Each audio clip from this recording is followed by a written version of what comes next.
Well, hello there, and welcome to Subversive Radio. And, of course, I'm Keith Giles, your host, and welcome to the show. Hey, we are going to be talking about something I've been wanting to talk about for a while now. I just haven't had a chance to get around to it. It's called the Didache. It's pronounced Didache, at least I believe I'm pronouncing that correctly. The Didache is a first century training manual, really, for disciples, for making disciples and followers of Christ in the early church. This is going to be a series. There's no way I could possibly cover the entire Didache in a single 20-minute podcast. So I'm not even going to try. So this is part one. And I think this beginning part will just be sort of like, what is it? We'll go over as much as we can. We'll get into some of the historical background of it, some of the framework of it, some interesting sort of trivia about it. And then going forward, I would like to take our time and just actually read through it and talk about it, because it's fascinating to me. As somebody who has been studying church history over the last 7 or 8 years, mostly because I'm interested in first century church and what, how those earliest Christians, from Jesus through the apostles, through the times that are recorded in the New Testament, in the book of Acts, and how the early church developed. And I've read Tertullian and Irenaeus and Ignatius and Origen and all these kind of guys as well. And I've also been interested in early church history, not only because I'm part of something that's sort of a New Testament style of church, which is something I really believe in, but also my interest in following Jesus' teachings on nonviolence, and how those early Christians, beginning with Jesus, beginning with the apostles, carried through the time in Acts, carried forward through the first, second, third centuries of church history,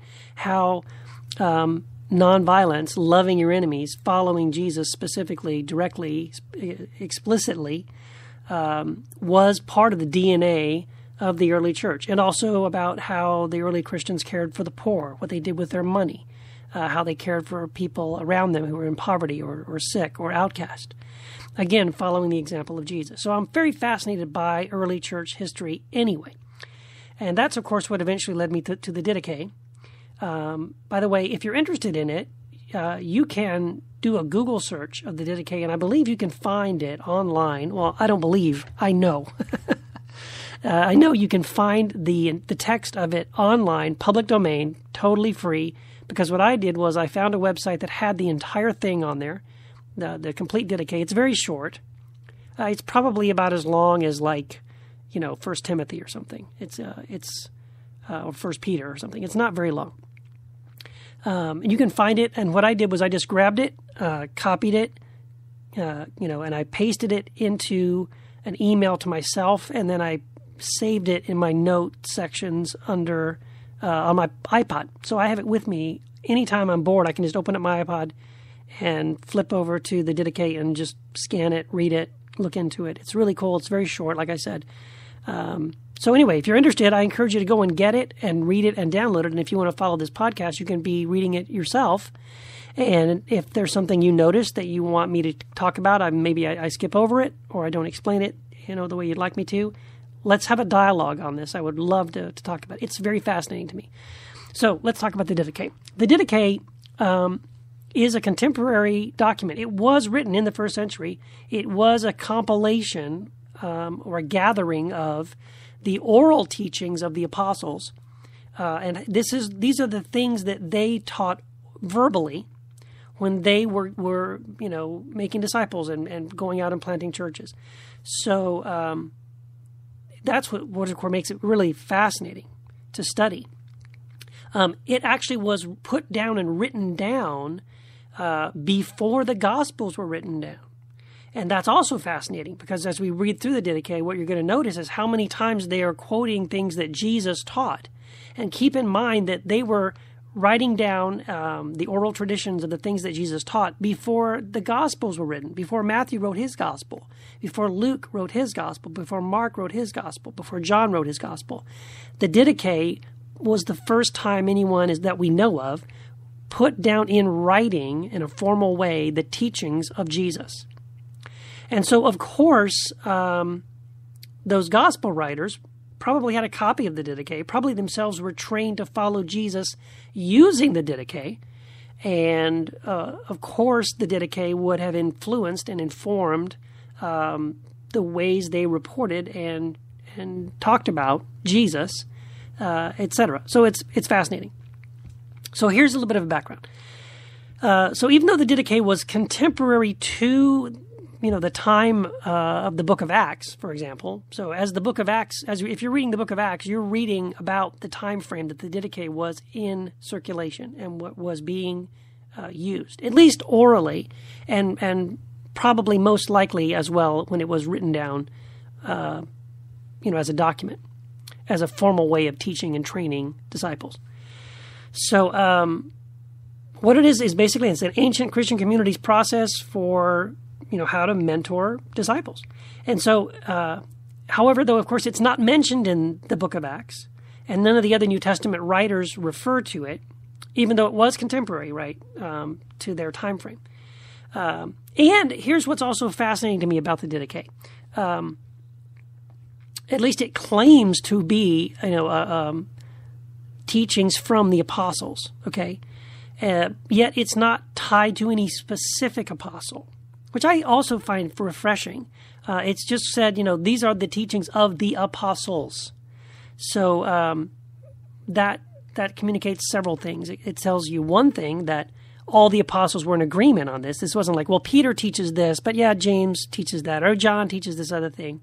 Whatever, Bartholomew and Thaddeus have this other thing.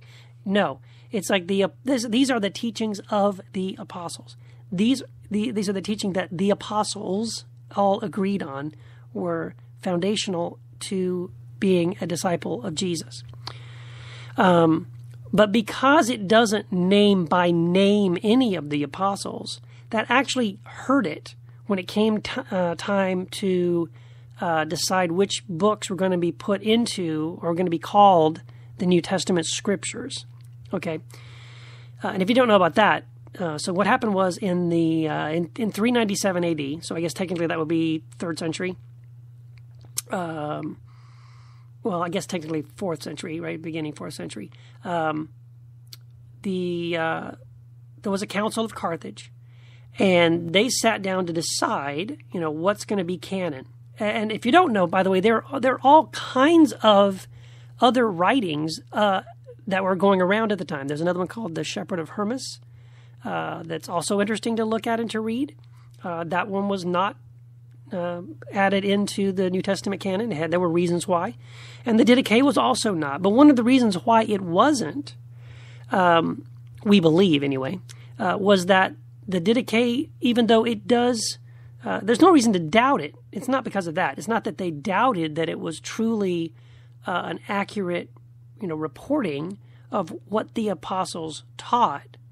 But the criteria that they were using was who is the author, right? So who wrote Matthew, who wrote Luke, who wrote John, etc., who wrote Revelation, etc., who wrote Titus. So there was a criteria. Who was the author? And if the author, let's say, was, if we're examining, let's say, the Gospel of Peter, which is an apocryphal book. Okay, it says it's the Gospel of Peter. Was this written by Peter? Well, looking at it, studying it critically, no, there's no way Peter could have written this. And there's all these reasons why Peter didn't write it. That's the first thing. Second thing, well, okay, maybe Peter didn't write it, but does it contain information that's good or helpful or positive? Well, there's a lot of stuff in here that contradicts things that we know that Jesus taught, etc. So, they went through these criteria. The Didache, only the failure of the Didache to be included was the fact that it's not written by a specific apostle. And so it failed that first test right out of the gate. Who wrote the Didache? Well, we don't know. The writer's anonymous. Which of the apostles were quoted? Well, it says all of them, probably not all of them, but most of them, or, whatever. So there was this gray area, and that was one of the reasons why the Didache wasn't added in. And then the Didache was also lost to us for a very long time. The Didache, because it wasn't being used, because they had a canon, The Didache sort of fell into sort of, the realm of forgetfulness. People just kind of forgot that it was around, and they weren't really using that anymore. And frankly, by that time, by the time of Constantine, the church had shifted quite a bit in its character. And so, unfortunately, some of these specific things that Jesus taught and the apostles taught about what it meant to be a disciple kind of fell out of fashion. At any rate, more and more, the Didache was lost to us. And by the time of the Renaissance, no one had any copies of the Didache. There were no known copies of the Didache by the time of the Renaissance. But there were, of course, references about it. Other Christian authors and writers in times past had referred to the Didache, had quoted the Didache. So we knew that there was this document, okay? We knew that, there was this document called the Didache, but we don't know what happened to it. And we've only got little bits and pieces of it here and there. Until something really cool happened. In 1873, there was a monastery in Constantinople, which is interesting. And that monastery, it turns out, had a copy. And he had one copy. And this monk or this scribe, who had the only surviving manuscript, probably didn't realize it was the only surviving manuscript. His name was Leon the Notary and the Sinner. And he dated his copy of the Didache to around the year 1056 or 1056. So that's still pretty darn old. So when the first English translation of the Didache was released, that was March 20th, 1884. It was instantly a bestseller, which is awesome to think about that. In the 1884, somebody released the Didache as a first century collection of teachings of the apostles about how to make disciples, and on that day, over 5,000 copies were sold. That's nuts. I mean, that's something that we would think of today, like, hey, I put up my book on Amazon, I sold 5,000 copies in a single day, ka-ching, right? That's amazing. But this happened in the 1800s, when they were using printing presses and, printing up 5,000 copies of a single book was pretty amazing. Even print 5,000 copies of a multi-page book was pretty amazing. The fact that you sold 5,000 of them in a single day is phenomenal. So that was a great day. So anyway, that's kind of the background of the Didache.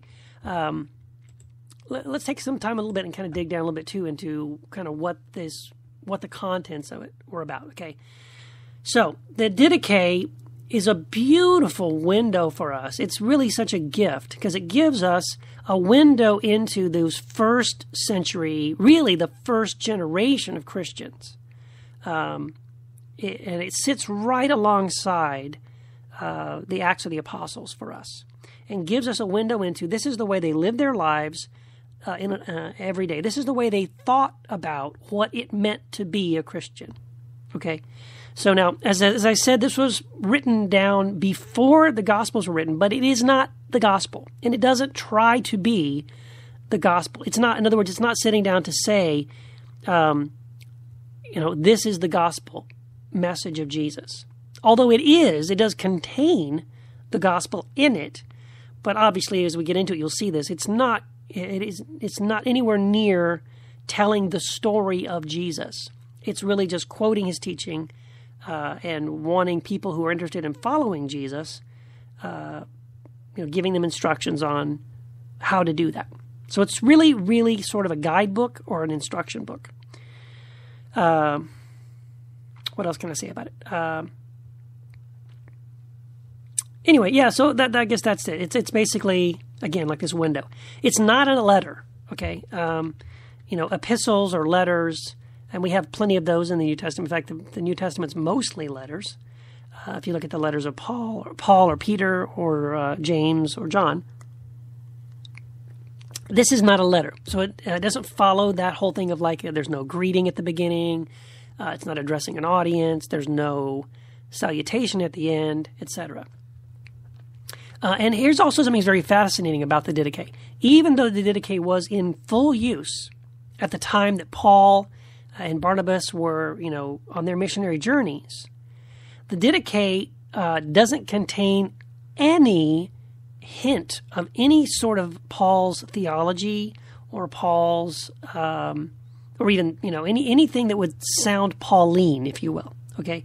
This is purely, simply, only Jesus and the teachings of the apostles directly from Jesus, meaning Peter, James, John. So that's interesting to me. So the Didache existed. Here's Paul writing his letters. They're kind of happening at the same time, but they don't really seem to reference one another or to be aware of one another, if that makes any sense. The Didache also seems to really be built upon the framework of the Jewishness or the Jewish roots, if you will, of Christianity and of those who would follow Jesus, who would be disciples of Jesus.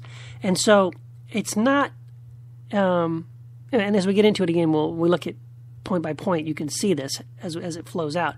In other words, rightly so, it's wanting Gentiles, formerly pagan, non-Jewish, non-ethnically Jewish disciples, to have some basic framework for understanding some things that really Jewish Christians, Jewish disciples of Jesus would have understood implicitly, right? Things like, blood sacrifice or the lamb or the law or, just even the basic things like the law of Moses, the Ten Commandments, the Old Covenant, etc. And so the Didache doesn't assume that those that are using the manual or those that it's speaking to, those who might be reading it, have that built-in understanding, which is why we believe it was something that was written probably mainly to those who were Roman or pagan or, Gentiles coming into the movement. And wanting to basically provide this backstory, this rich history of where Jesus came from, where the teachings of Jesus were drawn from, and really just that framework. So it's wanting to do that. What else can I say? So let's talk about the date of it. We believe, like I said, we believe it was written in the first century. We believe it was probably written in Antioch, or that the persons who wrote it were in the church in Antioch, which is what we today call Turkey. We also know, of course, that Paul visited that area on his missionary journeys. And we know that there was a very large Christian community in Antioch. Okay.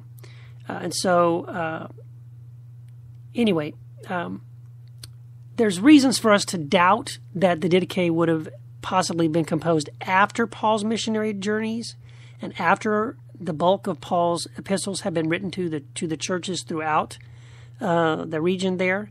And here's why. Because we really think that if the Didache had been written down after the ministry of Paul, that we would see a lot more of Paul's teaching and doctrine and theology, flavoring the Didache. So that's part of the reason why we would think that it's dated prior to the bulk of Paul's influence, if you will, on the early Christian church, which again I think is really fascinating to me. It's sort of like it's really just taking Jesus, and again for people who didn't have any Gospels, people that didn't have Acts, they didn't have even letters. There was really nothing that, as far as we know, if those things did exist, we have no references to them. So we think it probably came from the time of Antioch, or the area, of Antioch. There's also some scholars have suggested it possibly may have come from Christian churches around Egypt or North Africa, probably around the early 40s AD, if you will, which was very soon after the death of Jesus, but also way before Paul's impact would have been felt. Okay. As I said, the Didache is anonymous, and so it was sort of a collective thing, and obviously one person probably had to sit down and write it. I don't imagine there's a gang of people a team of people writing it. So, but it was something where the church or the church leaders or the apostles themselves at some point said, somebody should write down these things that have up to this point been only carried around orally or verbally. And there's reasons also to believe that it was originally something that was communicated orally, something that was repeated orally. In other words, people who would memorize these things and then would travel from church to church and would teach these things, again, orally. That's weird for us because we're so used to printing things and publishing things. We're really into that. Of course, you got to go way back to the first century church and understand that they really came out of an oral tradition. So it was not unusual for them to sit down, hear someone teach them something, and then they would memorize what they had just heard and then go and teach it to somebody else. Okay. So at some point anyway, we believe around 40 AD, somebody said, hey, let's write this stuff down in case we all get killed in a huge camel wreck or something or whatever, a fire or whatever. And so at any rate, they did sit down and write these things down, which is, I'm so glad they did, because if they hadn't, we wouldn't have this beautiful gift. It's like almost like a time capsule to get a window into such an early view of the Christian church. Let's see. So there's lots of sayings of Jesus in the Didache, which again is interesting because it's prior to the Gospels. Now, some of the teachings of Jesus that are found in the Didache, here's something I found fascinating about it. A lot of the teachings of Jesus that are in the Didache are not quotes from Jesus. What do I mean by that? I mean, they might say something like that we're all used to Jesus saying, but they would just say it without saying, as Jesus said, ... As Jesus said, if someone strikes you on the right cheek, turn to him the left one also. That's how the Gospels would communicate it. But the Didache just simply says, if you are going to be a disciple of the way, which is what they called the way of life, the way, and we know that from the Acts as well, from the New Testament writings, that Christians were originally called followers of the way.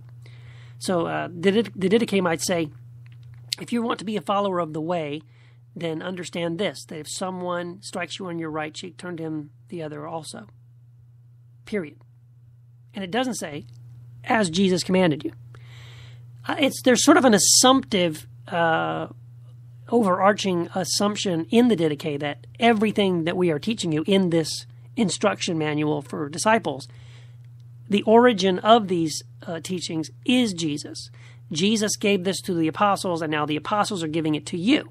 So if we tell you something, I don't need to say every time I teach you something here in the Didache, every time I say something, I don't need to say, quote, close quote, said Jesus. There's the assumption that we're all here to follow Jesus. We want to follow Jesus. Jesus taught that Jesus commanded to make disciples. He told his disciples, who became the apostles, to go and make disciples, and they told us how to make disciples, and we wrote it down, and now here's what they, meaning Jesus and the apostles, have to say about what it means to follow Jesus. And so that's kind of where it's coming from, okay? The Didache originally, by the way, not only does it not have an author, so we can't say the Didache written by the Apostle Peter or the Didache written by Mark or whatever. There is no authorship given, and there is no title. We call it the Didache, but the full title of it, again, there's no title written on it, but the title that it was known as, again, verbally, when people referred to this document, they called it The Teaching of the Lord Through the 12 Apostles to the Gentiles. It's a very long title. But the Greek word, Didache, means teaching or training. So the very first word in the Greek would be, Didache of the Lord through the 12 apostles. So the shorthand title, when the early church fathers wanted to refer to this document, became the Didache. And everyone knew they meant, that that little book we have called The Teaching of the Lord through the 12 Apostles to the Gentiles, yes, instead of saying that every time, they just said the Didache, and everyone understood. And so, yeah, that's where that comes from. Just in a nutshell, we don't have a whole lot of time left here. So the Didache was a systematic course of practical instruction that that one Christian who wanted to make a disciple would use, would sit with their apprentice, if you will, or the one who wanted to become a disciple of Jesus, and they would use this document to talk about, here's the way of life that you should be living. Okay? And so in house churches in the first century, this document would have been really the training manual, the primer, the Following Jesus 101 book. And that to me is also really exciting. And it may have been something that they may have, Paul and Barnabas, once this was written and once this was distributed, this is something that could have been left behind by them. Like, hey, we're going to provide some oral teaching and training ourselves, but when we're leaving, we're going to leave this behind. Okay?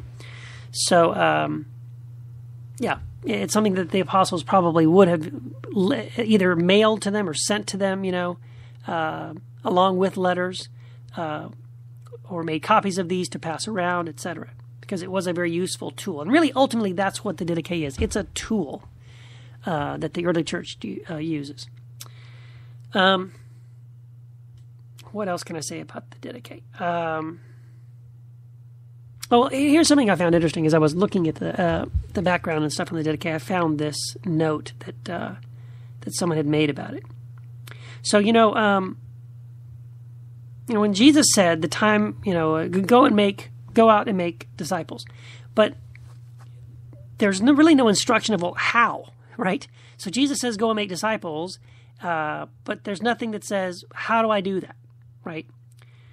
One interesting thing might be that in the Gospels that we have, maybe one of the reasons that the Gospels don't have a step-by-step, here's how to go and make disciples, is that the Gospels that we have were written after something called the Didache already existed.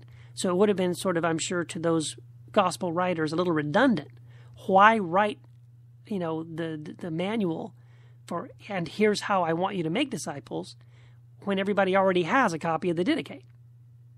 So because the Didache was so, already out there, the gospel writers didn't feel the need that they needed to go and do it again, right? Why reinvent that wheel? So they were kind of the gospel writers were filling in a gap that the Didache had already filled. So the Didache is for us the how-to, right? We get only a little bit of a clue if we read the book of Acts, a little bit about how the disciples and the apostles went about sharing the gospel and teaching and training the people that responded to the gospel, etc. We have a little bit of that in some of the writings of Paul. We get a little bit of that in like Timothy, a little bit of that in Corinthians and that kind of stuff. But even then, a lot of what Paul is writing is sort of like church polity, church process and procedure, but not a lot of, and here's how you make a disciple, which again, I think is something that I personally wish it was in the Bible. You don't have to call it scripture, but wouldn't it be great to have this at the back of your Bible, like a little appendix or something, and by the way, here's the Didache. Especially if we as followers of Jesus want to obey him when he says, go and make disciples.